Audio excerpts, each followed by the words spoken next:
Hello.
चलो, मेरी आवाज आ रही है आप सभी को।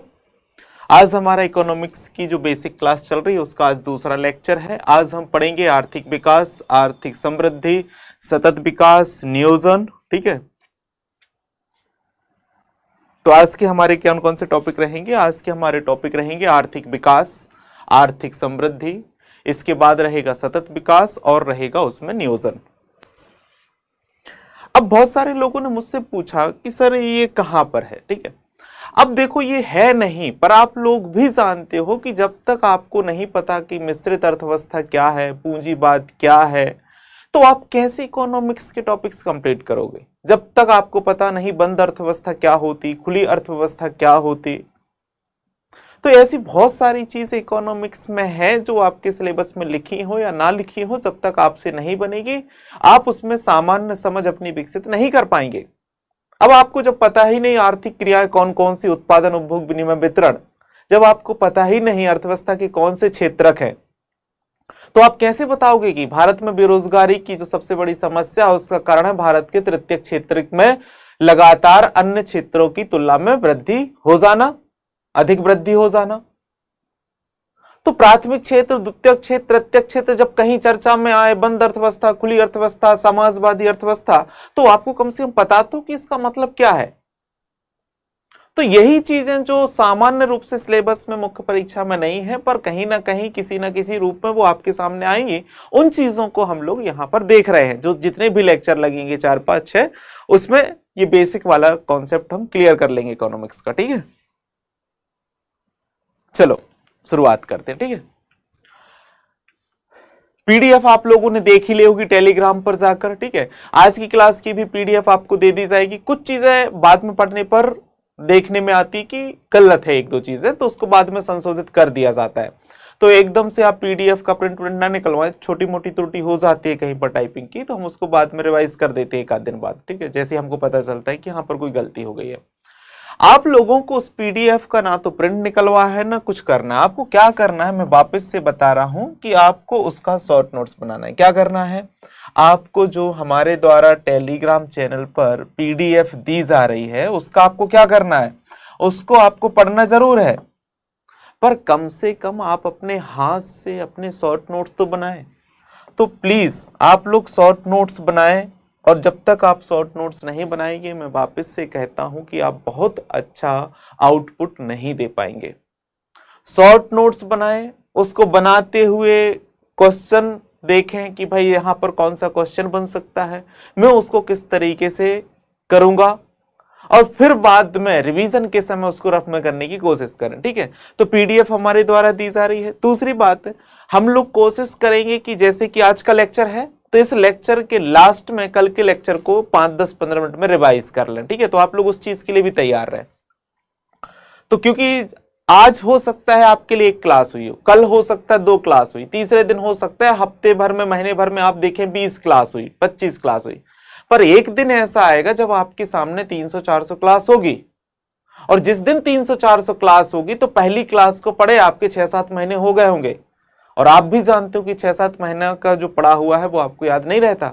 वो कैसे रहेगा, वो इसी तरीके से रहेगा, शॉर्ट नोट्स होंगे आपके पास और हर दिन उसको थोड़ा 1-2 मिनट का समय देके आप देखते जाएंगे।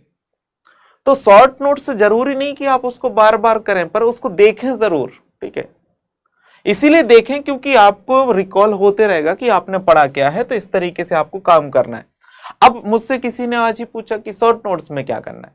शॉर्ट नोट्स में आपको उन चीजों को लिख लेना है जो आपको याद दिला दें कि हमने ये पढ़ा है, ये हमने याद किया है। और अगर आप भूल जाएं तो फिर उसके बाद तो पीडीएफ है ही ना। तो शॉर्ट नोट्स में सिर्फ आप अपने रिकॉल के लिए, हिंट के लिए चीजें लिखें, कारण लिख लें, प्रकार लिख लें या कुछ कीवर्ड लिख लें और उसी के आधार पर रिकॉल करने की कोशिश करें।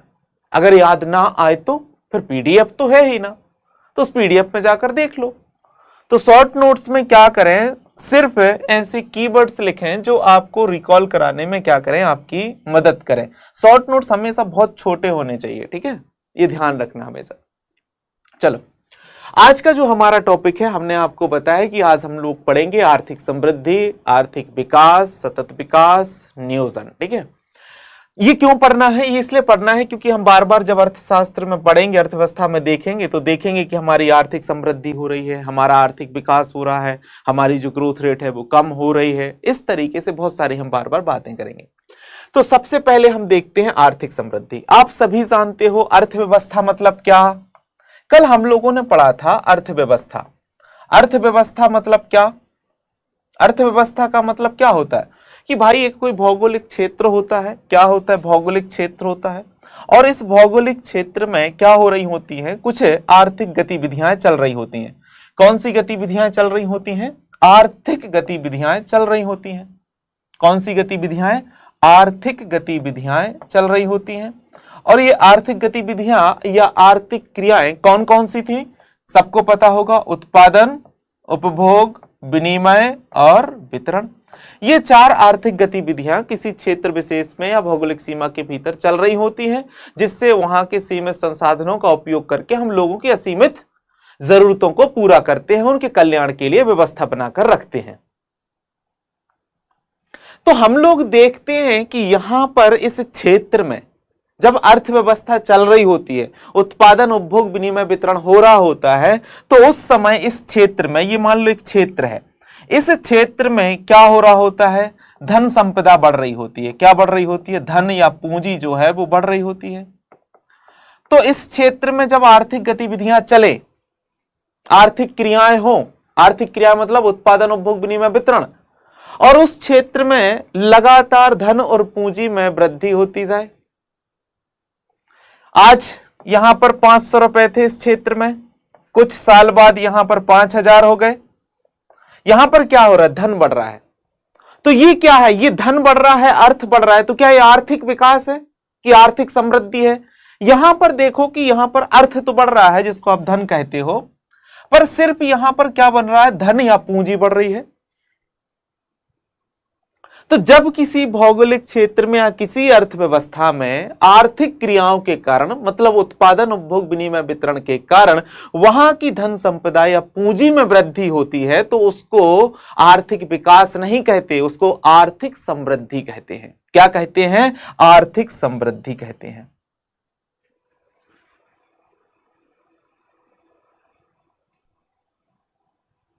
तो जब किसी अर्थव्यवस्था में क्या बढ़ रहा हो, पैसा बढ़ रहा हो, तो वो क्या है, वो आर्थिक समृद्धि है। और पैसा कैसा होता है, पैसा मात्रा होती है। 500 से 5000 हो गई, ये क्या है, मात्रा। ये क्या है, मात्रा है। तो आर्थिक समृद्धि में क्या हो रहा, धन बढ़ रहा होता है। और धन का संबंध किससे है, मात्रा से। तो आर्थिक समृद्धि जो है वो कैसी होती है, मात्रात्मक होती है। यहां पर 500 से 5000 हो गया, इससे कुछ पता चल रहा, गुणवत्ता का पता चल रहा क्या। यहां 500 थे, आज 5000 हो गए। क्या इससे लग रहा है कि लोगों की मानसिकता बदली होगी? क्या इससे लग रहा है लोग शिक्षित हुए होंगे? क्या इससे पता चल रहा है लोगों के स्वास्थ्य में सुधार हुआ होगा? नहीं पता चल रहा। इससे सिर्फ क्या पता चल रहा है कि इस अर्थव्यवस्था में पैसा बढ़ गया है। आज पहले 500 था, आज 5000 हो गया है। और पैसे बढ़ना मतलब मात्रा बढ़ जाना। 500 से 5000 क्या एक मात्रा है। तो ये जो पैसा बढ़ रहा है, ये जो धन बढ़ रहा है, इसको बोलते हैं आर्थिक समृद्धि। और इसका संबंध किससे? मात्रा, मतलब इसका यह है कि यह मात्रात्मक प्रवृत्ति की होती है। तो आर्थिक समृद्धि क्या है? किसी भी अर्थव्यवस्था में धन संपदा का जो सृजन होता है, धन संपदा में जो वृद्धि होती है, उसी को हम आर्थिक समृद्धि कहते हैं। आर्थिक समृद्धि को कैसे ज्ञात करते हैं? अब वही आप लगा लो भाई कि इस साल पिछले वर्ष की तुलना में कितना धन बढ़ा, आज पिछले वर्ष की तुलना में इस वर्ष कितना धन बढ़ा, प्लस जो हुआ है बाकी पिछले वर्ष का जो धन था गुणा 100 का कर दो, बस आपकी निकल आएगी आर्थिक समृद्धि दर। इसके बाद हमको देखना है आर्थिक विकास दर। अब आप सभी बताओ कि यह भौगोलिक क्षेत्र है, भौगोलिक क्षेत्र है, यहां जो अर्थव्यवस्था है क्या है? यहां पर अर्थव्यवस्था, और अर्थव्यवस्था मतलब उत्पादन, उपभोग, विनिमय, वितरण को लेकर बनाई गई एक व्यवस्था जिसका उद्देश्य क्या है? लोगों का कल्याण करना, लोगों के जीवन स्तर में सुधार करना, सीमित संसाधनों के द्वारा लोगों की असीमित जरूरतों को पूरा करना, यही अर्थव्यवस्था है। तो इस भौगोलिक क्षेत्र में हमने अर्थव्यवस्था तैयार की, मतलब उत्पादन, उपभोग, विनिमय, वितरण की क्रियाओं को लेकर एक व्यवस्था बना दी। अब हमने देखा कि इस भौगोलिक क्षेत्र में या इस अर्थव्यवस्था में, इस भौगोलिक क्षेत्र की अर्थव्यवस्था में धन भी बढ़ रहा है, लोगों में शिक्षा भी बढ़ रहा है, स्वास्थ्य के प्रति जागरूकता भी बढ़ रही है, लोगों के जीवन स्तर में सुधार हो रहा है, जीवन प्रत्याशा बढ़ रही है। तो ये क्या है फिर? ये आर्थिक समृद्धि क्या? नहीं, ये आर्थिक विकास है। क्या है ये आर्थिक विकास है। तो आर्थिक विकास एक आयामी अवधारणा है कि बहुआयामी? इसमें कितने आयाम है? 1 2 3 4 5 6 और भी कई सारे। सामाजिक विकास हो रहा होता है, सांस्कृतिक विकास हो रहा होता है। तो ये जो आर्थिक विकास है एक बहुआयामी अवधारणा है जिसमें धन के साथ साथ शिक्षा, स्वास्थ्य, जीवन स्तर और कई चीजों में क्या हो रहा होता है? सुधार हो रहा होता है। तो किसी व्यक्ति का शिक्षित हो जाना वो मात्रा है कि उसका गुण है? किसी व्यक्ति के जीवन स्तर में सुधार होना, किसी व्यक्ति के स्वास्थ्य, शिक्षा में सुधार होना क्या है? गुणात्मक सुधार है। इसीलिए जो आर्थिक विकास है वो कैसा होता है? वो मात्रात्मक भी होता है और साथ ही साथ गुणात्मक भी होता है।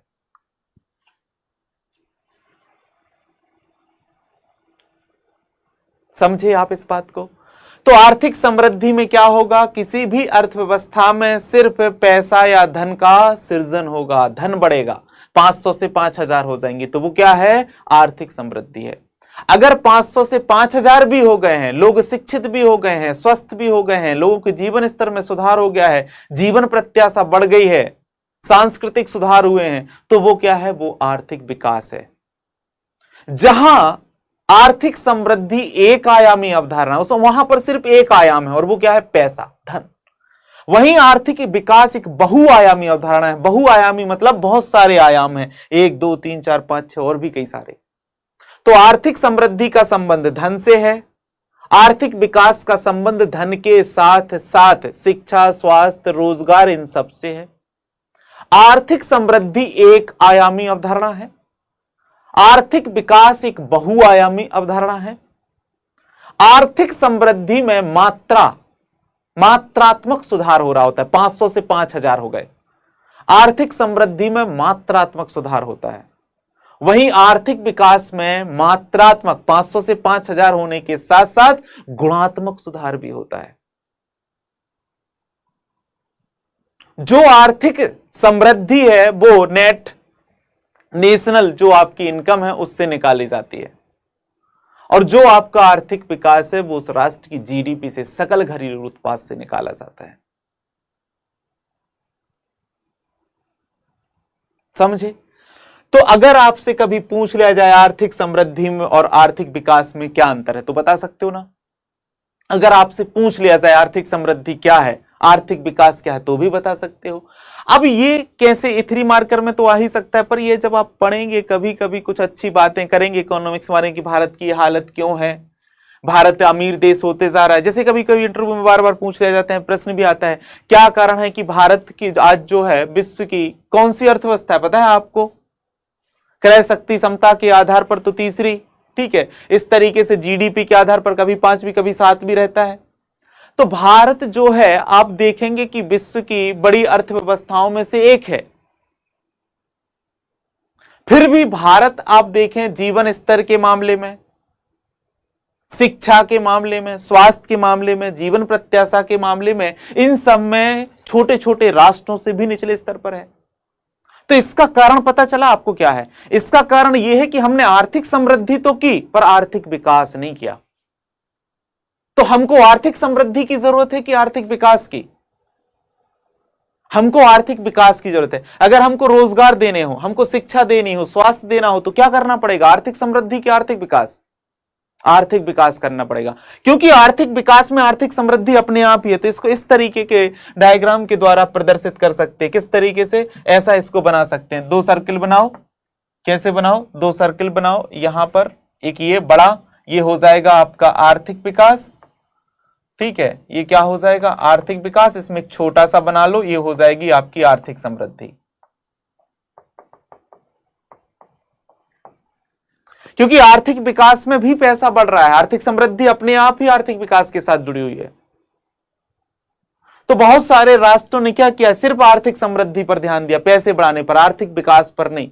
तो जब आज भारत में बेरोजगारी एक बड़ी समस्या है, भारत में साक्षरता एक बड़ी समस्या है, भारत में स्वास्थ्य कुपोषण जैसी समस्याएं हैं, है कि नहीं? भारत में बहुत अच्छा जीवन स्तर नहीं है लोगों का, भारत में सामाजिक आर्थिक समानता स्थापित नहीं है क्या? नहीं है। तो भारत में क्या हुआ होगा? भारत में आर्थिक समृद्धि हुई होगी, आर्थिक विकास नहीं। तो आज हमको क्या करना है? आज हमको आर्थिक विकास करना है। तो जब आप आर्थिक विकास करेंगे तो आपके पास कई समस्याओं का एक साथ समाधान मिल जाएगा।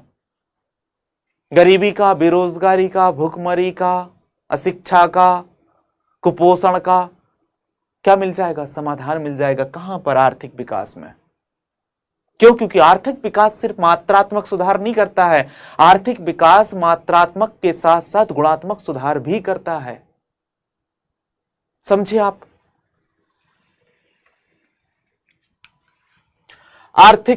आर्थिक समृद्धि को प्रभावित करने वाले कारक हैं, ठीक है, या आर्थिक विकास को यहां दोनों में भी लिख सकते हो कि भाई आपके देश में पैसा बढ़े या ना बढ़े, किससे वो प्रभावित होगा?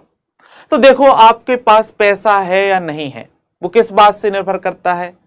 वो इस बात से निर्भर करता है कि भाई आपके पास तकनीक है कि नहीं।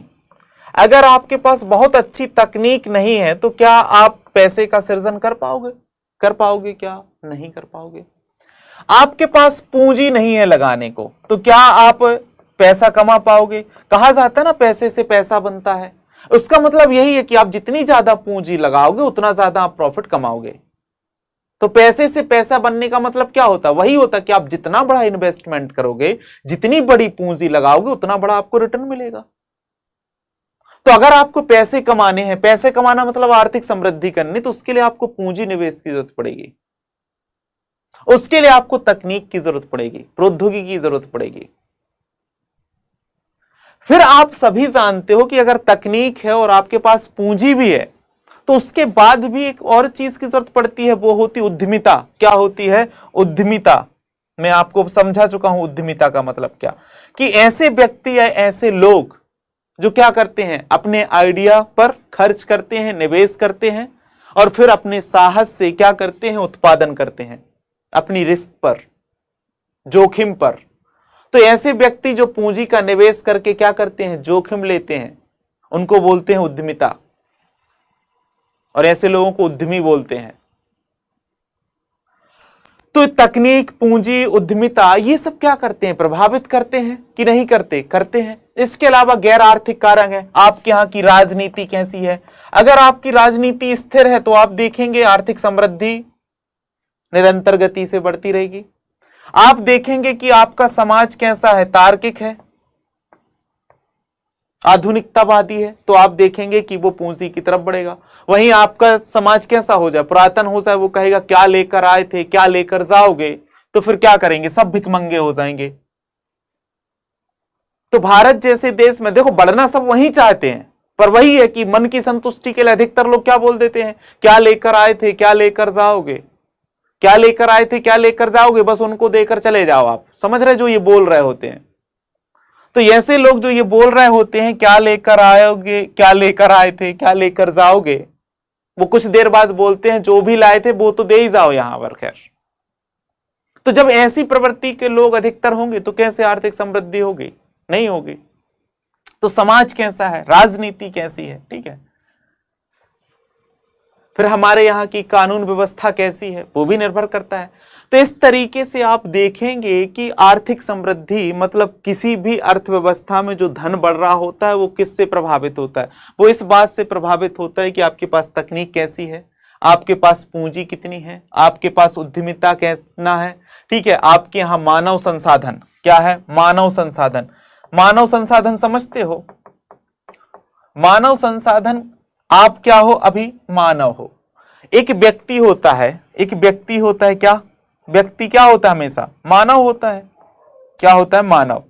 इस धरती पर बहुत सारे जीव हैं, भांति भांति प्रकार के, उसमें से सभी जीवों का एक नाम रख दिया गया है। जैसे हम लोगों को क्या कहा जाता है? मानव कहा जाता है। तो धरती पर बहुत सारे जीवों में एक मानव नाम का भी जीव है जो हम लोग हैं, ठीक है। तो हम क्या है? मानव है, इस धरती के जीव हैं।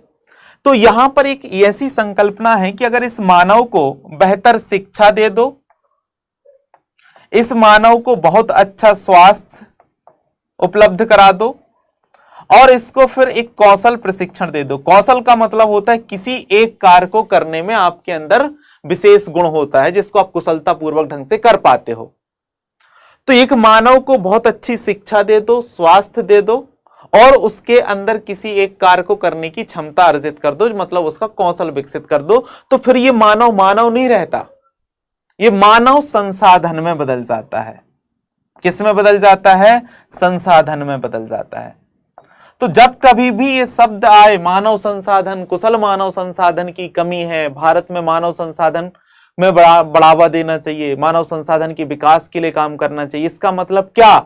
इसका मतलब ये होगा कि हमारे यहाँ 121 करोड़ लोग तो हैं पर मात्र 1.3% लोग ही कुशल मानव संसाधन है। मतलब समझ रहे आप, इतने अधिकतर लोगों में सिर्फ बहुत कम लोगों को शिक्षा, स्वास्थ्य और कौशल मिला है। बाकी सब कैसे? बाकी सब मजदूर हैं जिनकी किसी को कोई जरूरत नहीं।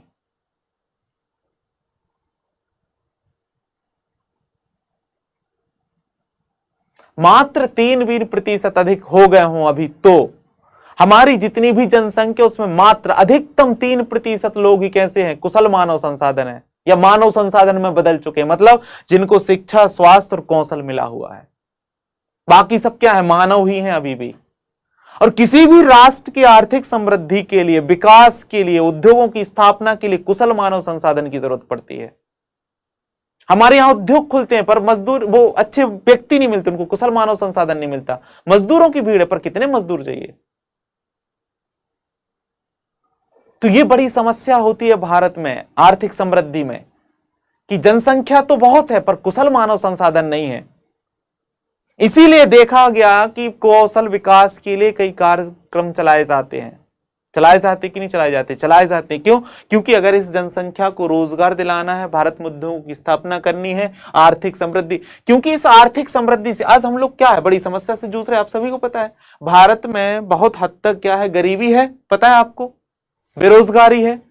तो गरीबी और बेरोजगारी का कारण भी क्या है? यही है कि भाई आपसे कराएं क्या, आपके अंदर कुछ कौशल ही नहीं है। क्योंकि आज भी आप क्या हो? मानव ही हो, मानव संसाधन बदल नहीं पा रहे। और पैसा कैसे आएगा? पैसा आएगा कुशलता से, स्किल से। आपके अंदर वो है नहीं।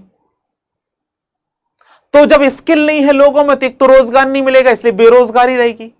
देखो क्या है, हम मानव आज भी मानव है, इसका मतलब क्या है? इसका मतलब यह हुआ कि आपके अंदर किसी प्रकार का कोई स्किल नहीं है, मतलब आप मानव संसाधन में नहीं बदले। जब आप मानव संसाधन में नहीं बदलोगे इसका मतलब आपको रोजगार नहीं मिलेगा। क्या नहीं मिलेगा? रोजगार नहीं मिलेगा। रोजगार नहीं मिलेगा इसका मतलब क्या हुआ? आपकी आय नहीं हुई है।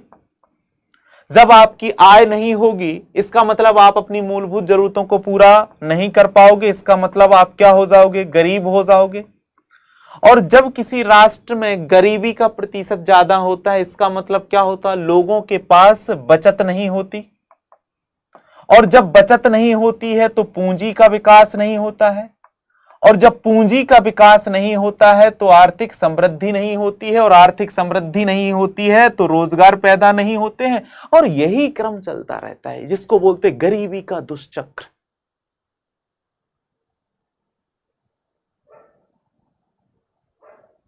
समझे इस बात को? तो ये गरीबी का दुष्चक्र तोड़ना पड़ता है।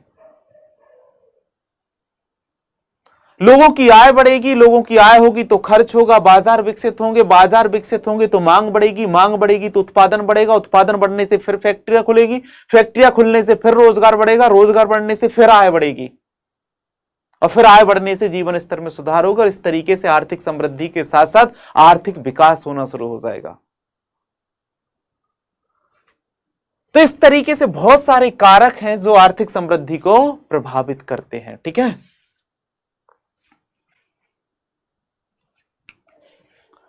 इसके बाद क्या हुआ है, आप देखो आर्थिक समृद्धि से जुड़ी हुई यूएनडीपी की कुछ अवधारणाएं हैं।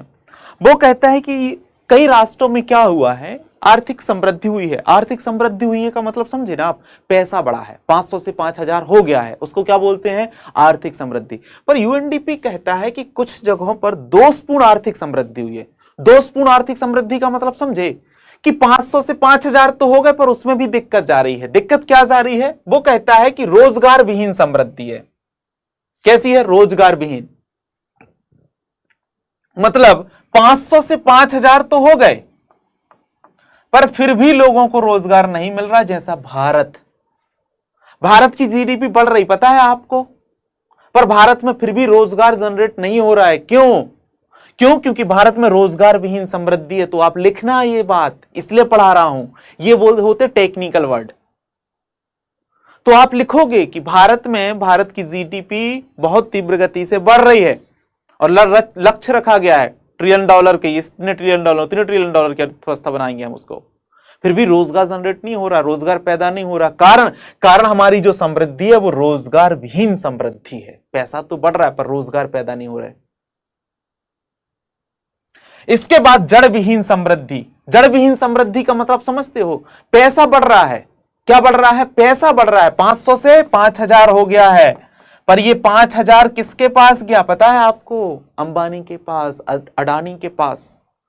लोगों में जो रूट पर है, जो सबसे निचला तबका, उनके पास पैसा नहीं गया।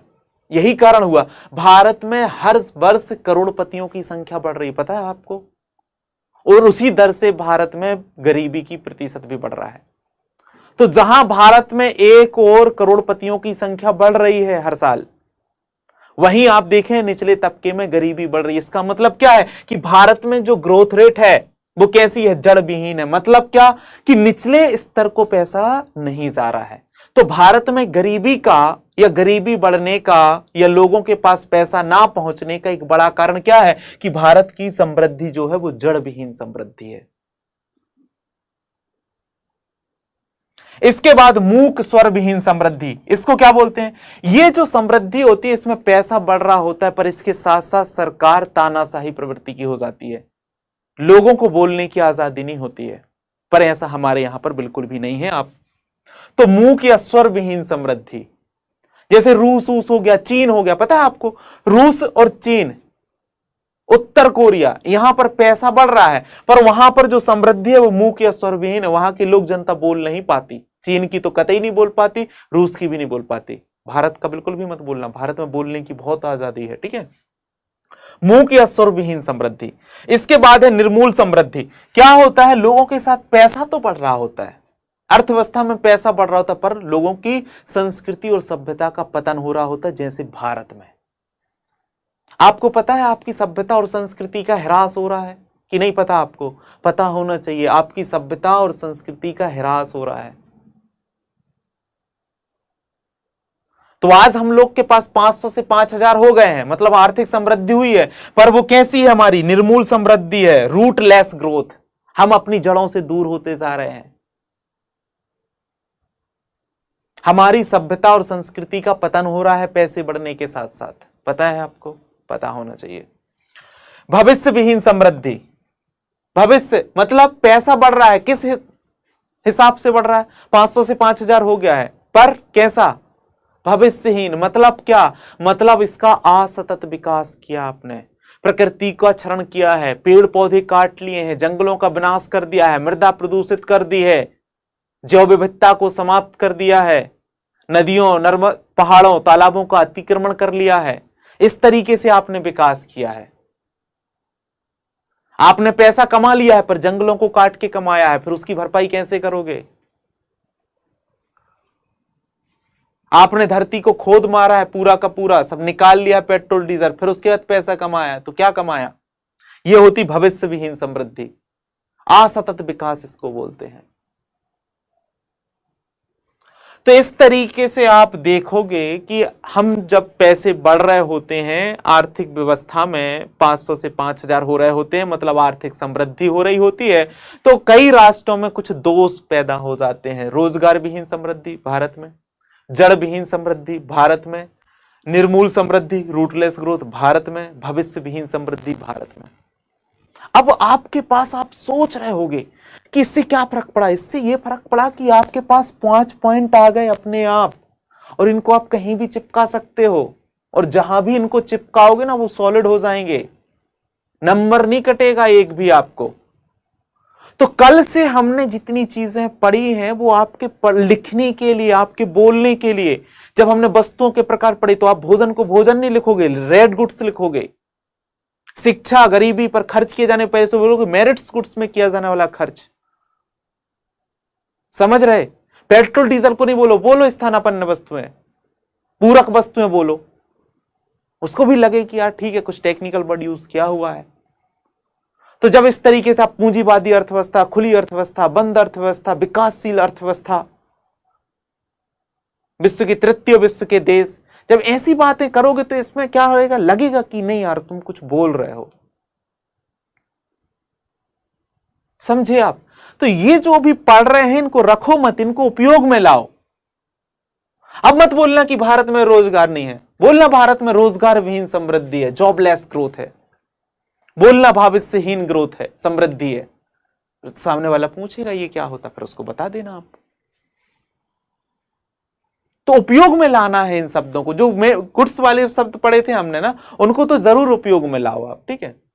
मानव विकास सूचकांक, ह्यूमन डेवलपमेंट इंडेक्स, ये क्यों? पहले जब तक ये आर्थिक समृद्धि, आर्थिक विकास सिलेबस में था तो इनको डिटेल में पढ़ते थे, पर अब जरूरत नहीं है, ठीक है। अभी क्या होता है भाई, दो चीजें देखो कि आर्थिक समृद्धि हमने देखा, जो आर्थिक है, आर्थिक में दो चीजें हम लोग अभी पढ़ रहे हैं, एक पढ़ रहे हैं आर्थिक समृद्धि और एक पढ़ रहे हैं आर्थिक विकास। दोनों चीजों में हम कैसे इनका मापन करें कि हम आर्थिक विकास, तो देखो आर्थिक समृद्धि कैसे मापी जाएगी? वही पैसे से, कि आपके पास कितना पैसा आ रहा हो। पैसे कैसे मापे जाते हैं? राष्ट्रीय आय से। तो आप देखोगे कि आपके यहाँ जीडीपी कितनी बढ़ गई, आपके यहाँ एनडीपी कितनी बढ़ गई, ठीक है, आपके यहाँ जीएनपी कितना बढ़ गया, एनएनपी कितना बढ़ गया। तो जीडीपी, एनडीपी, जीएनपी, एनएनपी जब आप निकालने लगते हो, प्रति व्यक्ति आय निकालने लगते हो, तो वो आपसे आर्थिक समृद्धि का पता बता देती है, या आर्थिक समृद्धि की माप हो जाती है। किससे? जीडीपी, एनडीपी, जीएनपी, एनएनपी से। अब ये क्या है? जिन लोगों को पता है तो ठीक है, जिनको नहीं पता है तो राष्ट्रीय आय वाले टॉपिक में इनको पढ़ा जाता है।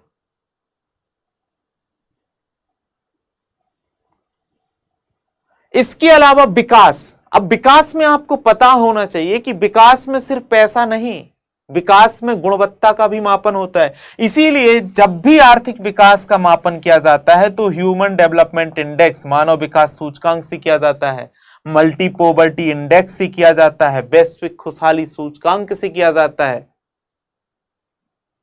इस तरीके से। तो ये जो सूचकांक है, जो आपके स्वास्थ्य, शिक्षा, रोजगार, आपकी खुशहाली, आपके जीवन स्तर, इन सब को भी प्रदर्शित करते हैं। तो ऐसे सभी सूचकांक आर्थिक विकास के मापक होते हैं।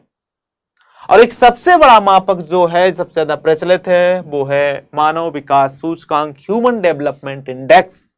ह्यूमन डेवलपमेंट इंडेक्स क्या बताता है? ह्यूमन डेवलपमेंट इंडेक्स क्या बताता है? आर्थिक विकास को बताता है।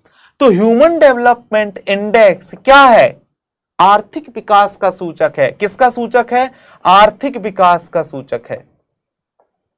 ह्यूमन डेवलपमेंट इंडेक्स क्या है? आर्थिक विकास का सूचक है। किसी भी राष्ट्र में आर्थिक विकास का सूचक क्या है? ह्यूमन डेवलपमेंट इंडेक्स है। कब बना ह्यूमन डेवलपमेंट इंडेक्स? तो आप देखेंगे 1990 में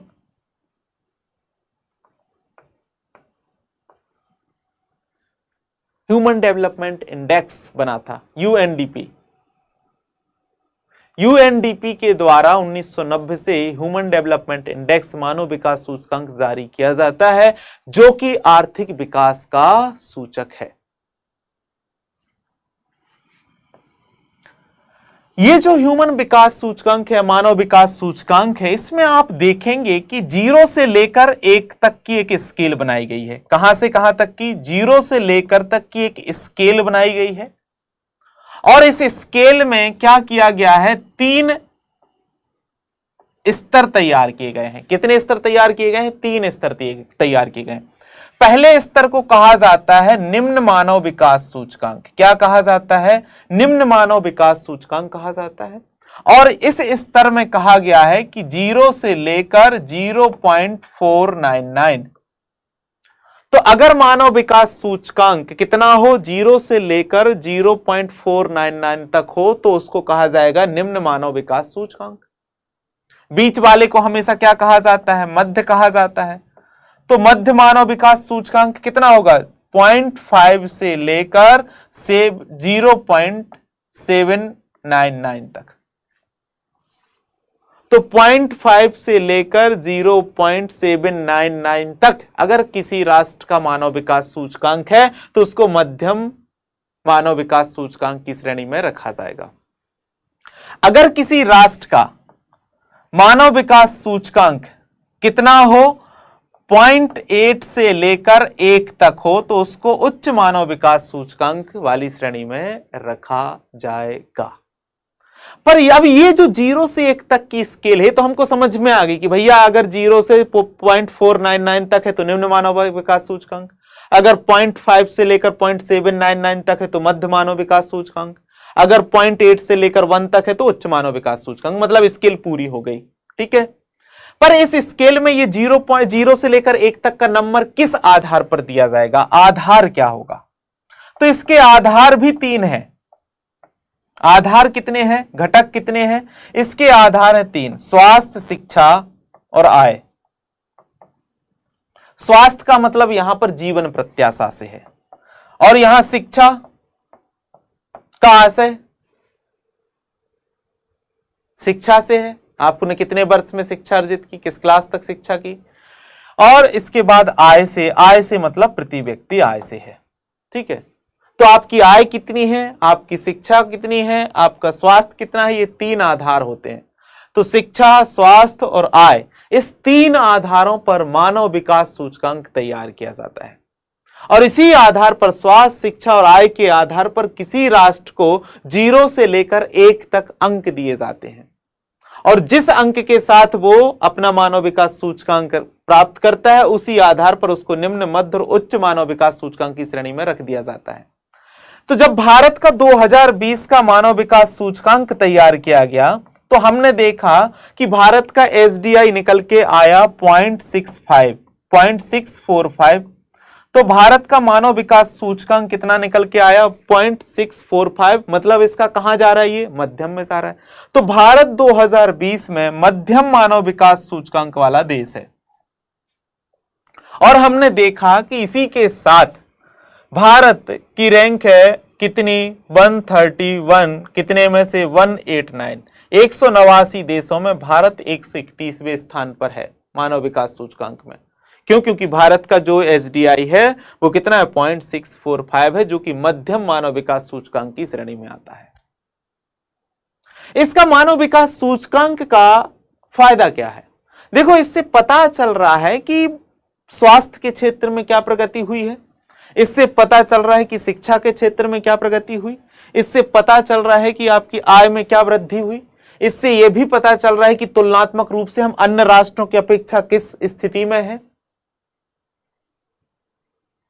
इससे यह भी पता चलता है कि भारत में आर्थिक समृद्धि हो रही है कि आर्थिक विकास हो रहा है, क्योंकि यहां पर स्वास्थ्य, शिक्षा और आय तीनों को ही 1/3 बराबर बराबर की हिस्सेदारी दी गई है।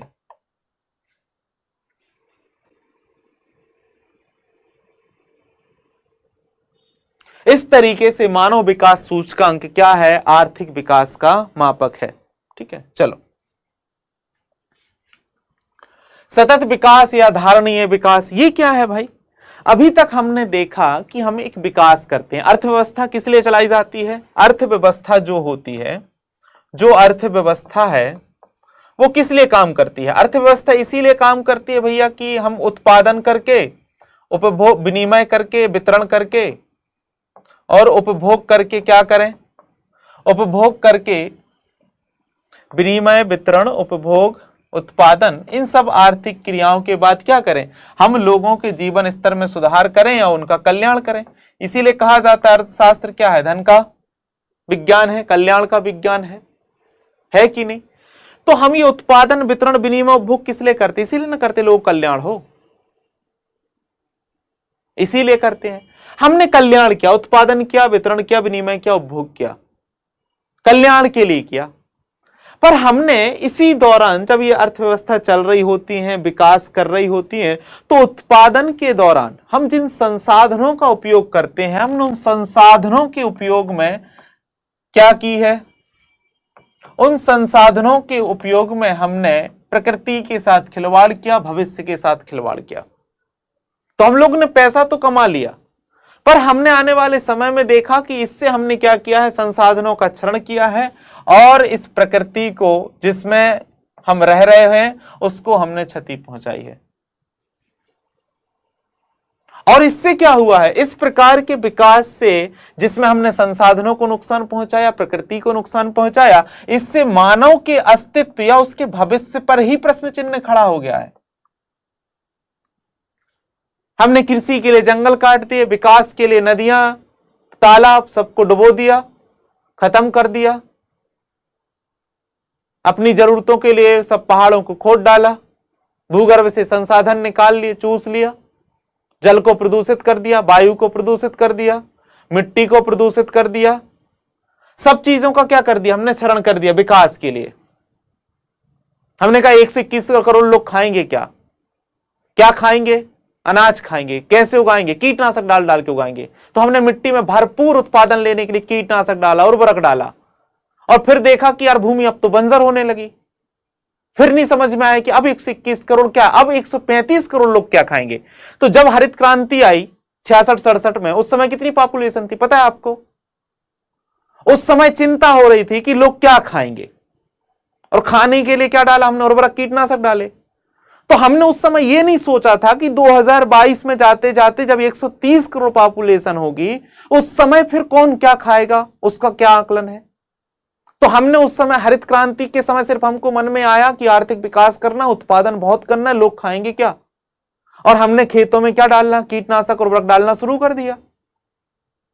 तो उस समय हमने ये नहीं सोचा था कि जब तक हम ये उत्पादन बढ़ाएंगे तब तक देश की जनसंख्या बढ़ेगी, और फिर जब मृदा प्रदूषित हो जाएगी, उत्पादकता कम होने लगेगी, फिर जब आज 70-80 करोड़ लोगों के खाने की चिंता है, तो 130 करोड़ लोग कैसे क्या खाएंगे।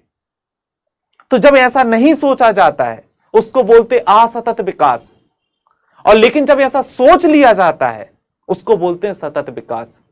तो सतत विकास क्या है? ऐसा विकास है या विकास की ऐसी अवधारणा है जिसमें वर्तमान लोगों की जरूरतों को पूरा करने के साथ साथ भविष्य की पीढ़ी को भी ध्यान में रखकर संसाधनों का उपयोग किया जाता है। अगर 1960 में यह सोच लेते कि अगर मिट्टी में उर्वरक, कीटनाशक इसी गति से हम डालते रहे, तो आने वाले समय में जब पूरी मिट्टी प्रदूषित हो जाएगी, मृदा से केंचुए खत्म हो जाएंगे, उर्वरक खत्म हो जाएंगे, मृदा क्षारीय हो जाएगी, ऊसर हो जाएगी, उत्पादकता शून्य हो जाएगी, फिर जब 140-50 करोड़ पॉपुलेशन होगी वो क्या खाएगी। अगर ऐसा सोचते तो वो होता सतत विकास, नहीं सोचा वो है असतत विकास। आर्थिक विकास की ऐसी अवधारणाएं या आर्थिक विकास की ऐसी गतिविधियां जिसमें संसाधनों के अधिकतम दोहन पर बिना भविष्य की चिंता किए संसाधनों का अधिकतम दोहन करने का प्रयास किया जाता है, तो उसको बोलते हैं असतत विकास, जिसमें पर्यावरण का प्रदूषण होता है, संसाधनों का क्षरण होता है, भविष्य की पीढ़ी को ध्यान में नहीं रखा जाता है। वहीं इसके उलट जब वर्तमान पीढ़ी की या वर्तमान लोगों की जरूरतों को पूरा करते हुए संसाधनों का उपयोग इस तरीके से किया जाता है कि आने वाली भविष्य की पीढ़ियों के लिए भी वो सुरक्षित रहें, उनकी जरूरतें पूरी हो सकें। तो ऐसे विकास को ही सतत विकास कहा जाता है। और सतत विकास हमेशा पर्यावरण हितैषी होता है, संसाधनों के संरक्षण की बात करता है, संसाधनों के अधिकतम नहीं।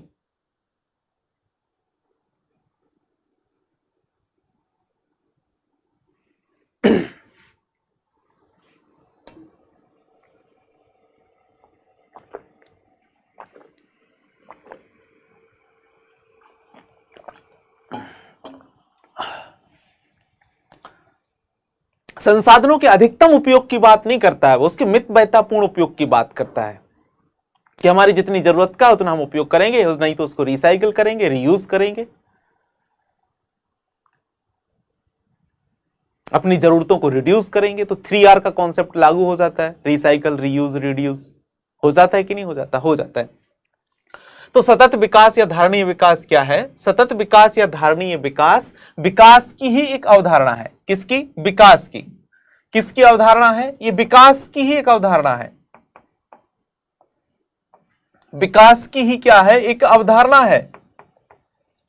और इस अवधारणा में क्या ध्यान में रखा जाता है? इस अवधारणा में यह ध्यान में रखा जाता है कि ये जो वर्तमान लोग हैं या जो लोगों की वर्तमान जरूरतें हैं वो तो पूरी हों, वर्तमान जरूरतें पूरी हों, पर इसके साथ ही साथ भविष्य में जो पीढ़ी होगी उनकी जरूरतें भी पूरी होंगी कि नहीं। तो अगर भविष्य की पीढ़ी की भी जरूरतों को ध्यान में रख लिया जाए तो उसको बोलते हैं सतत विकास। देखो, आर्थिक विकास तो हमको करना ही है, और विकास हम इसलिए करते हैं कि सीमित संसाधनों के द्वारा लोगों की असीमित जरूरतों को पूरा कर दिया जाए, पढ़ी हमने। तो अगर सिर्फ हम इतना सोचें कि वर्तमान लोगों की जरूरतें पूरी हो जाए तो उसको बोलते हैं असतत विकास। पर हम भविष्य में लोगों की जो जरूरतें हैं उनको भी ध्यान में रख लें कि यार उनकी जरूरतें पूरी होंगी कि नहीं होगी, तो उसको बोलते हैं सतत विकास। तो देखो, इसको इस तरीके से बस लिख लो, यहां पर रुक जाओगे तो क्या हो गया? असतत विकास। यहां तक आ गए तो वो हो गया सतत विकास। बस समझे? ठीक है, समझ गए होगे। ठीक चल रहा है ना सब? देख लें एक बार।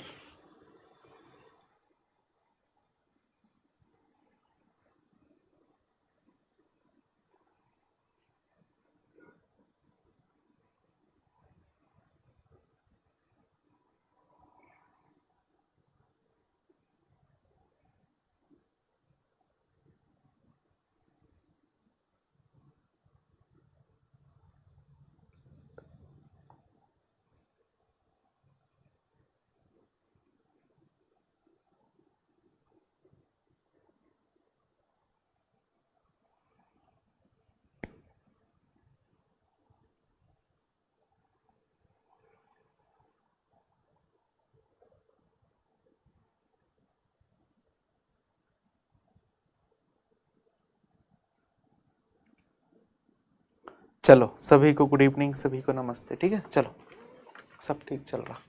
तो यहां तक हमने देखा। ठीक है, अब ये सतत विकास हम चाहते क्यों हैं? इसका सामान्य से आप समझ बताओ। सतत विकास हम क्यों चाहते हैं? सतत विकास हम इसलिए चाहते हैं क्योंकि हमने असतत विकास किया है, और असतत विकास में हमने क्या किया? संसाधनों का अधिकतम उपयोग किया, पर्यावरण को हानि पहुंचाई, मृदा प्रदूषण कर दिया, जल प्रदूषित कर दिया, वायु प्रदूषित कर दी, वनों को ह्रास पहुंचाया, जैव विविधता को नुकसान पहुंचाया, पर्यावरण को नुकसान पहुंचाया, जलवायु परिवर्तन ला दिए। तो औद्योगिक गतिविधियां किस लिए हुई थी? अर्थव्यवस्था के लिए। पर उनका दुष्परिणाम क्या निकले? यही निकले, जल प्रदूषित हो गया, वायु प्रदूषित हो गई, मृदा प्रदूषित हो गई, जैव विविधता को नुकसान पहुंचा, लोगों को बीमारियां होने लगी, लोगों के जीवन स्तर खराब हो गए, पर्यावरण को नुकसान पहुंचा, जलवायु परिवर्तित हो गई। तो फिर ऐसे विकास का मतलब क्या? आर्थिक असमानता बढ़ी, संसाधनों का क्षरण होने लगा,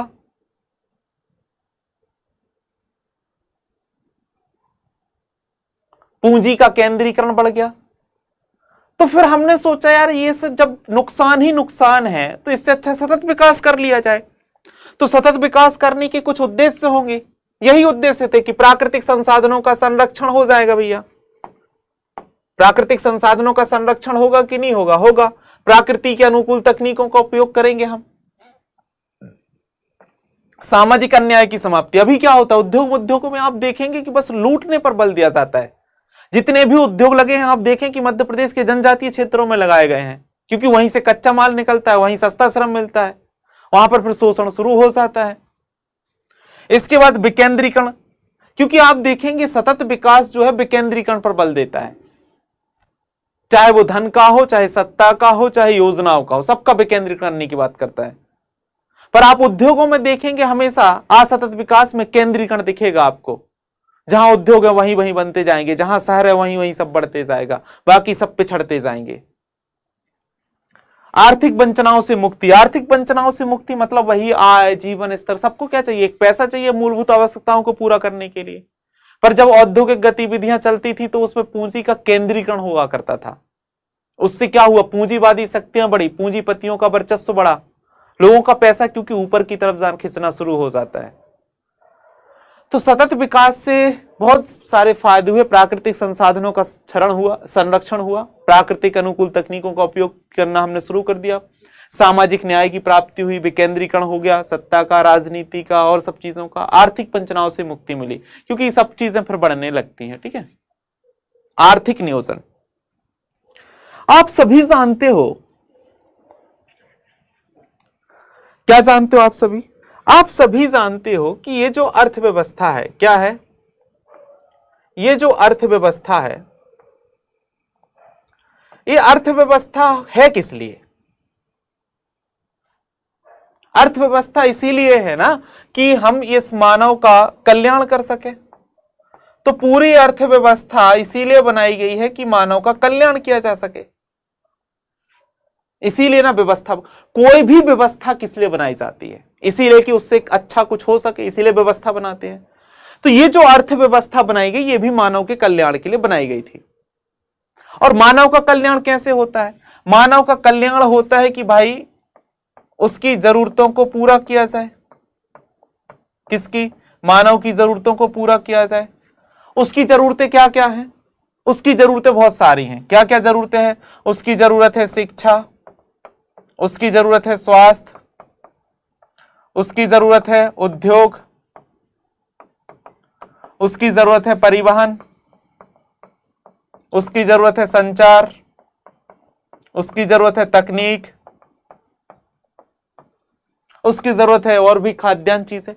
तो ये क्या है? मानव कल्याण के लिए हमने हमेशा देखा कि अर्थव्यवस्था का उद्देश्य मानव का कल्याण करना। और मानव का कल्याण कैसे होता है? जब उसकी जरूरतें पूरी कर दो।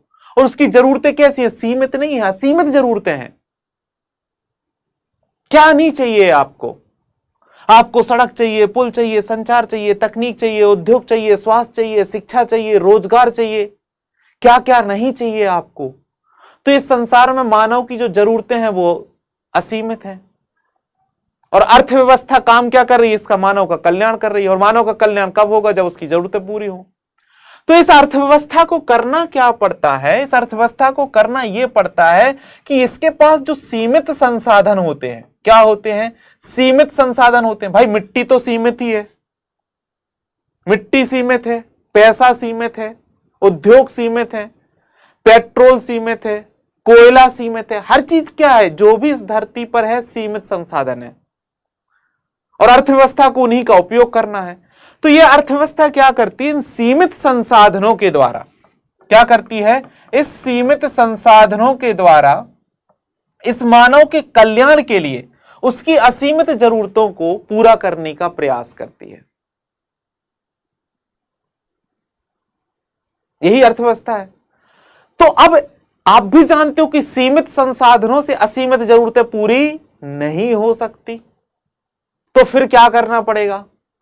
तो फिर हमको करना पड़ेगा प्लान, नियोजन करना पड़ेगा, योजना बनानी पड़ेगी। तो फिर योजना बनानी पड़ेगी तो उसमें क्या करना पड़ेगा? अब असीमित जरूरतों को पूरा नहीं कर सकते, इसीलिए हमको उसकी जरूरतों में से उन जरूरतों की पहचान करनी पड़ेगी जो सबसे ज्यादा जरूरी है, और उनको हमको प्रमुखता प्रदान करते हुए हम सोच रहे हैं कि पहले नंबर पर शिक्षा, स्वास्थ्य, उद्योग, तकनीक, संचार, 6 परिवहन। इस तरीके से हम उसकी असीमित जरूरतों में से कुछ जरूरतों को प्रमुखता प्रदान करते हैं, और फिर हम उन लक्ष्यों को तय करते हैं कि हमारे ये लक्ष्य होंगे, और इन लक्ष्यों को हम फिर एक निश्चित अवधि में प्राप्त करने का प्रयास करते हैं। यही प्लानिंग है। तो जब आप बहुत सारी चीजों को सॉर्ट आउट कर लेते हो, फिर एक अपने आप को टाइम बाउंडेशन दे दो कि भैया इतनी अवधि में हम इतने पैसे में ये करके दिखाएंगे, यही तो नियोजन है, यही प्लानिंग है। प्लान क्या है आपका? प्लानिंग इसी को तो बोलते हैं। जैसे आप यार चलो यार वहां चलने का प्लान बनाओ, तो आप कहते हैं यार अपने पास एक ही गाड़ी है, 5 लोग हैं अपन लोग, कैसा करेंगे? ऐसा करते 3 लोग गाड़ी से चले जाते हैं, 2 लोग बस से चले जाएंगे, 1 घंटे बाद पहुंच जाएंगे, अपन वहां से 3 बजे लौट कर आ जाएंगे। ऐसे इसी को बोलते ना प्लान, यही नियोजन है। बस अर्थव्यवस्था में क्या करना है, अर्थव्यवस्था में आर्थिक नियोजन का मतलब यह होता है कि सीमित संसाधनों का अधिकतम उपयोग करते हुए निश्चित किए गए लक्ष्यों को निश्चित समयावधि में प्राप्त करने का प्रयास करना ही क्या है, आर्थिक नियोजन है। तो आर्थिक नियोजन क्या है? आर्थिक नियोजन एक क्या है? आर्थिक नियोजन एक क्रिया है। क्या है? एक क्रिया है, क्योंकि इसमें कुछ किया जाना है इसलिए क्रिया है। आर्थिक नियोजन वह क्रिया है जिसमें क्या किया जाता है? सीमित संसाधनों के द्वारा, किसके द्वारा? सीमित संसाधनों के द्वारा क्या करते हैं हम? सीमित संसाधनों के द्वारा जो हम लक्ष्य निश्चित करते हैं, निश्चित किए गए लक्ष्यों को, किसको? निश्चित किए गए लक्ष्यों को एक निश्चित अवधि में, निश्चित किए गए लक्ष्यों को निश्चित अवधि में प्राप्त करने का प्रयास करते हैं, वही आर्थिक नियोजन है। तो आर्थिक नियोजन वह आर्थिक क्रिया है जिसमें सीमित संसाधनों का उपयोग करते हुए निश्चित लक्ष्यों को निश्चित अवधि में प्राप्त करने का प्रयास किया जाता है, वही है आर्थिक नियोजन। इसीलिए पंचवर्षीय योजना, जब हमारे यहां की प्लानिंग की जाती है तो हम कौन सी योजना बनाते हैं? हम पंचवर्षीय योजना बनाते हैं। पंचवर्षीय योजना मतलब अवधि कितनी रख देते हैं? 5 वर्ष। लक्ष्य क्या क्या रखते हैं? आपने देखा ही होगा, योजनाओं के बहुत सारे लक्ष्य रखते हैं कि हम गरीबी मिटा देंगे, शिक्षा का साक्षरता प्रतिशत 100% कर देंगे, मातृत्व मृत्यु दर इतना कर देंगे, ये उतना कर देंगे, इतने लोगों को रोजगार देंगे, इतनी सड़कों का विकास करेंगे, इतनी बिजली उत्पादन करने लगेंगे। हम लक्ष्य रखते हैं। सीमित संसाधन बताते हैं कि इस साल 2 लाख करोड़ रुपए खर्च करके हम बिजली इतने मेगावाट कर देंगे, इतने लाख लोगों को रोजगार देंगे, मातृत्व मृत्यु दर को इतना कर देंगे, इतने लोगों को रोजगार देंगे, और ये सब हम 5 वर्ष में करेंगे। इसी को हम लोग बोलते हैं योजना। तो सीमित संसाधनों के द्वारा निश्चित किए गए लक्ष्यों को निश्चित अवधि में प्राप्त करने का प्रयास ही क्या है? आर्थिक नियोजन है।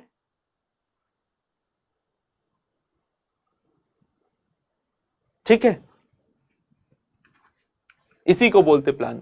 नियोजन का वर्गीकरण। ठीक है, नियोजन का वर्गीकरण देखो, सबसे पहले नियोजन का वर्गीकरण आप देखेंगे तो आप देखेंगे कि इसमें कई तरीके से नियोजन किया जाता है। ठीक है, एक होता है आदेश निर्देश, मतलब आप क्या करते हो? आदेशात्मक नियोजन होता है, मतलब केंद्रीकरण और विकेंद्रीकरण। कैसा होता है? केंद्रीकरण, केंद्रीकरण, विकेंद्रीकरण। इसी को बोलते हैं आदेशित और इसको बोलते हैं निर्देशित। केंद्रीकरण और विकेंद्रीकरण या आदेशित या निर्देशित नियोजन, ये क्या होता है भाई? केंद्रीकरण का मतलब समझ रहे? केंद्र, जब एक शीर्ष पर संस्था होती है और वही लक्ष्य बताती है, वही समय बताती है, वही योजना बनाकर दे देती है, बस उसको नीचे धरातल पर क्रियान्वित करना होता है। अप टू डाउन होता है, मतलब ऊपर से योजना बना दी जाती है, धरातल पर उसको लागू कर दिया जाता है। इसको बोलते हैं केंद्रीय नियोजन पद्धति। शीर्ष पर एक संस्था होती है, जैसे पहले योजना आयोग थी, क्या बनाती थी? नीतियां बनाती थी, नीचे धरातल पर लागू कर देती थी। विकेंद्रीकरण इसका उलट होता है, डाउन टू अप अप्रोच होता है। इसमें क्या होता है? इसमें नीचे से योजनाएं बनाई जाती हैं धरातल स्तर पर, ऊपर जाकर उनका एकीकरण कर दिया जाता है, फिर उसको लागू कर दिया जाता है। इसके अलावा क्षेत्र के आधार पर देखें आप तो आप देखेंगे एक होती राष्ट्रीय योजना जो पूरे राष्ट्र के लिए बनाई जाती है, एक होती है क्षेत्रीय योजना जो एक सीमित क्षेत्र के लिए बनाई जाती है। तो जब कोई योजना एक पूरे राष्ट्र के लिए बना दी जाए तो उसको बोलते हैं राष्ट्रीय योजना। जैसे भारत के लिए हमने बना दी, जैसे कोरोना टीकाकरण की नीति पूरे राष्ट्र के लिए बनाई गई है तो वो राष्ट्रीय योजना है।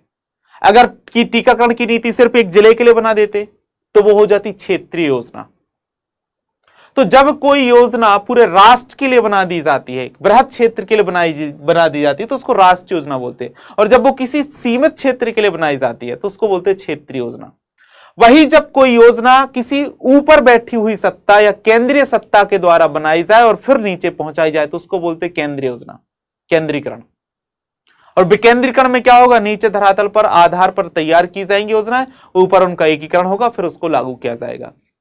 इसी के बाद क्या होता है, अवधि के आधार पर भी नियोजन का वर्गीकरण किया जाता है। एक होती दीर्घ अवधि नियोजन। कैसी होती है, दीर्घ अवधि। दीर्घ अवधि में क्या होता है, 25 से 30 वर्ष के लिए योजना बनाई जाती है। जब एक बहुत लंबी अवधि के लिए योजना बनाई जाती है तो उसको बोलते हैं दीर्घ अवधि। लगभग 25 से 30 वर्ष के लिए योजना बनाई जाती है। जैसे आप बहुत सारा देखेंगे, जैसे आप देखेंगे हमारे यहाँ नेट जीरो हम लोग 2070 तक खत्म करेंगे, तो ये कैसी है, हमारे यहाँ नेट जीरो जो है, कार्बन नेट जीरो 2070 तक हमको खत्म करना है। तो इसका मतलब क्या है, एक दीर्घ अवधि योजना है। सोचो ना, 22 चल रहा है, 70 में खत्म करना है। इसीलिए स्वास्थ्य को लेकर भी हमारी ऐसी दीर्घ अवधि योजनाएं होती हैं, 35, 25, 40 तक हम ये कर लेंगे, वो कर लेंगे, इस तरीके का। फिर एक होती है अल्प अवधि योजना। अल्प अवधि योजना वार्षिक होती है। कैसी होती है, वार्षिक होती है। कैसी होती है, वार्षिक आधार पर बनाई गई योजनाओं को अल्पावधि योजना कहा जाता है। एक होता है रोलिंग प्लान। क्या होता है, रोलिंग प्लान, आवृत्ति योजना। गुन्नार मेडल के द्वारा बनाई गई थी आवृत्ति योजना। इसका मतलब क्या होता, ये लगभग दीर्घ अवधि योजनाएं होती हैं। कैसी योजनाएं होती हैं, दीर्घ अवधि योजनाएं होती हैं जो लंबे वर्षों के लिए बनाई जाती हैं। ठीक है, यहां से शुरू हुई, यहां तक 10 साल तक चल रही है। ठीक है, अब 10 साल तक चल रही है तो इसका क्या करें, तो जो रोलिंग प्लान होते हैं, जो आवृत्ति योजनाएं होती है, तो लंबी अवधि की योजना है, पर इनका क्या कर लिया जाता है, हर एक साल उनमें मूल्यांकन किया जाता है। क्या किया जाता है, मूल्यांकन किया जाता है और उनके लक्ष्यों में बदलाव कर दिया जाता है, जिससे बेहतर परिणाम प्राप्त हो सके। चलती वही है, 10 वर्ष तक ही चलेगी, पर उसका प्रति वर्ष मूल्यांकन करके उसके लक्ष्यों में सुधार कर दिया जाता है, तो उसको बोलते हैं रोलिंग प्लान। तो रोलिंग प्लान क्या होते हैं, दीर्घ अवधि के लिए बनाई गई योजनाएं होती हैं, पर उनमें प्रति वर्ष उनका मूल्यांकन करके लक्ष्यों में सुधार कर दिया जाता है।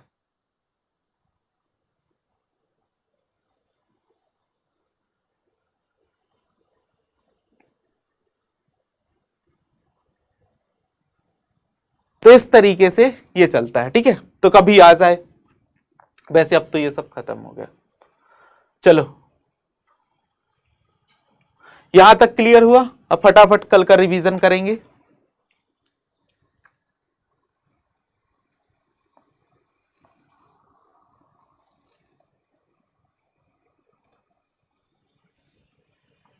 ठीक है, चलो 1 मिनट में रिवीजन करो, 2 मिनट में। सबसे पहले हम लोग ने आर्थिक क्रियाएं पढ़ी थी। अपन ने कहा था कि अर्थव्यवस्था में जो क्रियाएं होती हैं, उत्पादन, उपभोग, विनिमय, वितरण, उनको हम आर्थिक क्रियाएं कहते हैं। उत्पादन में उत्पादन होगा, वितरण में उत्पादन की इकाई से जरूरतमंद तक पहुंचेगा, विनिमय में क्या होगा, एक्सचेंज होगा, पैसे लेकर आप वस्तु सेवा दोगे, उपभोग होगा, आप उपयोगिता का उपयोग करोगे। यही चीजें पढ़ी थी।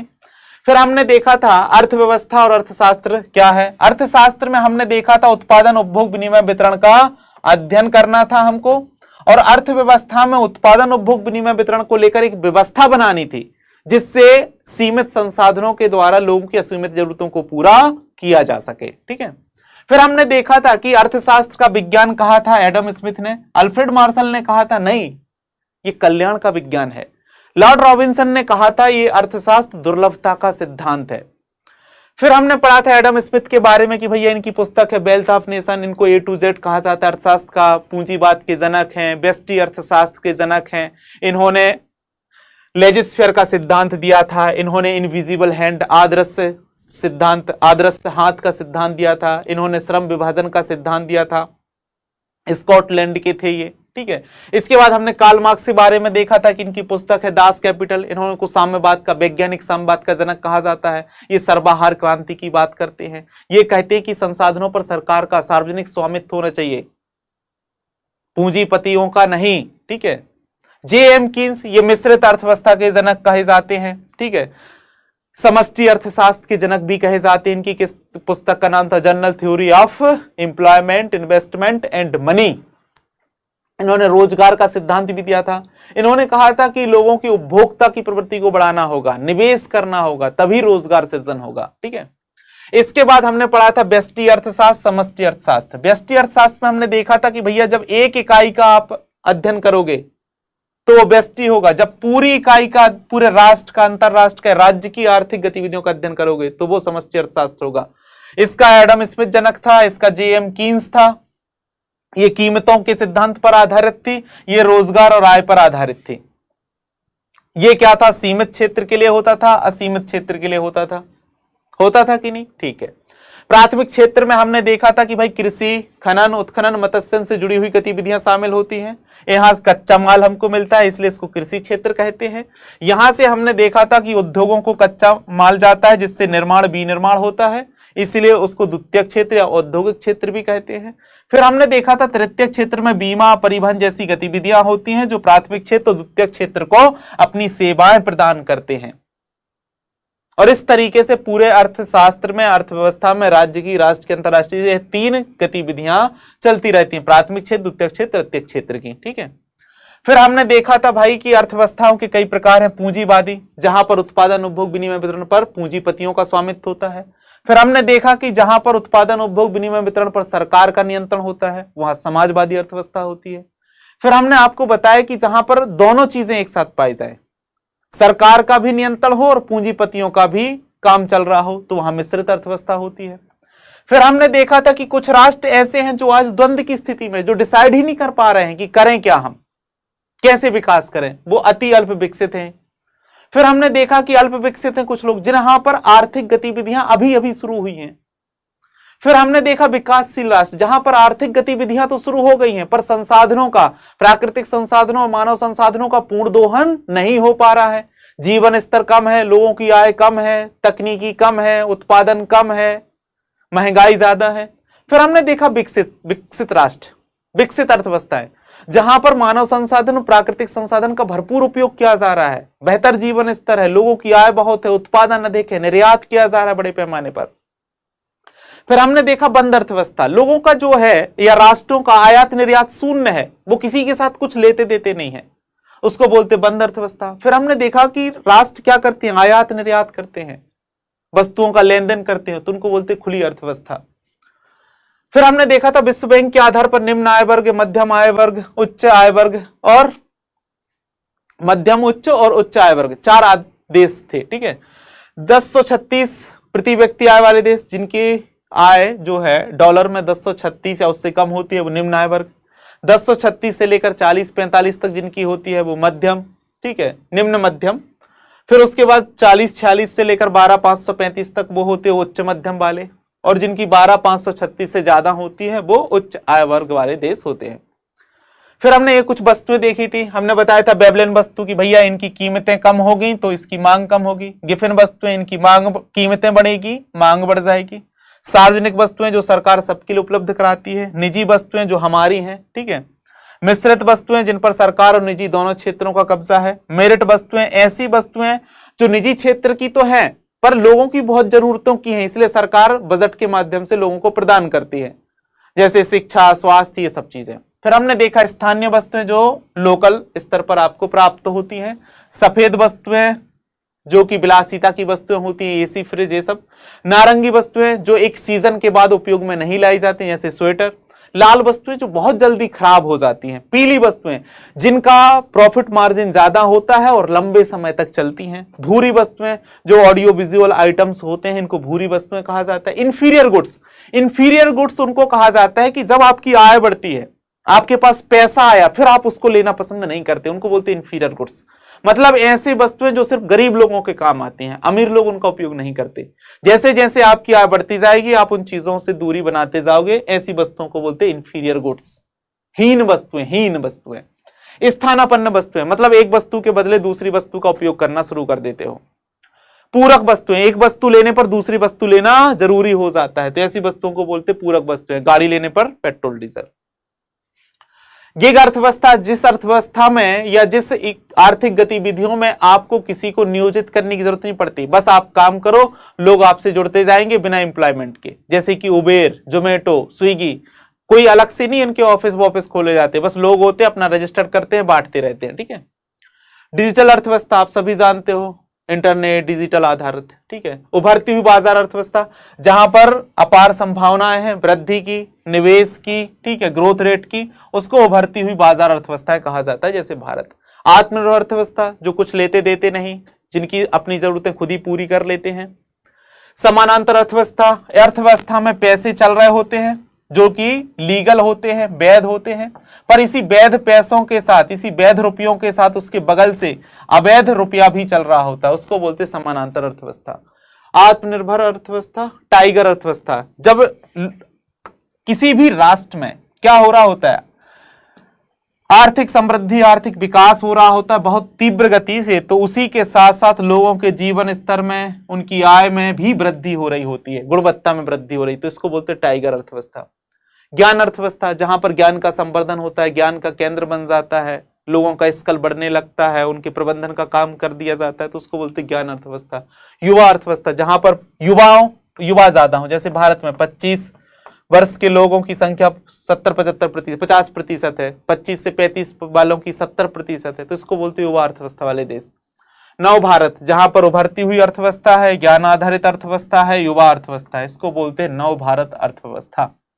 क्रॉनिक कैपिटलिज्म, जहां पर पूंजीपतियों का ऐसा मानना होता है कि जो सरकार है उसके साथ हमको बेहतर संबंध बनाकर रखने हैं, इसीलिए हमको सरकार में बैठे लोगों के साथ क्या करना है, कुछ लेन देन करना, उनको पैसे वैसे देना, चंदा देना है, जिससे वो हमारे हितों के लिए काम करें, ठीक है।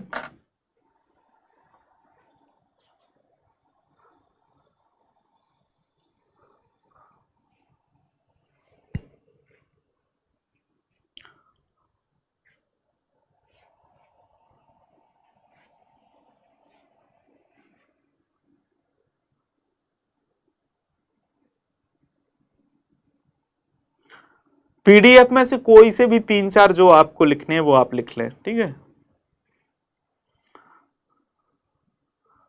Sir the way you taught no word, salute to you, okay, thank you. Sir mains 2020 का कट ऑफ क्या रहेगा? पहले जितना ही होगा। मुझे तो पेपर टफ लगे, लेकिन 20 गुना स्टूडेंट थे मेंस में, कुछ कह नहीं सकते यार, ठीक है, जो भी होगा पता चलेगा। चलो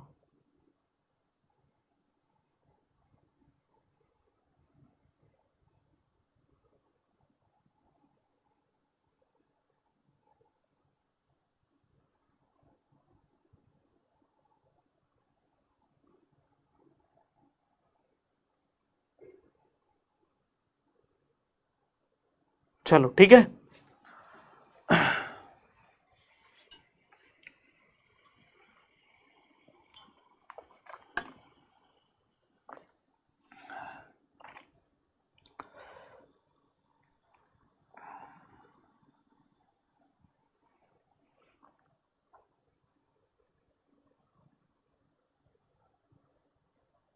कल होगी, कल होगी, ठीक है जी, कल होगी नेक्स्ट क्लास।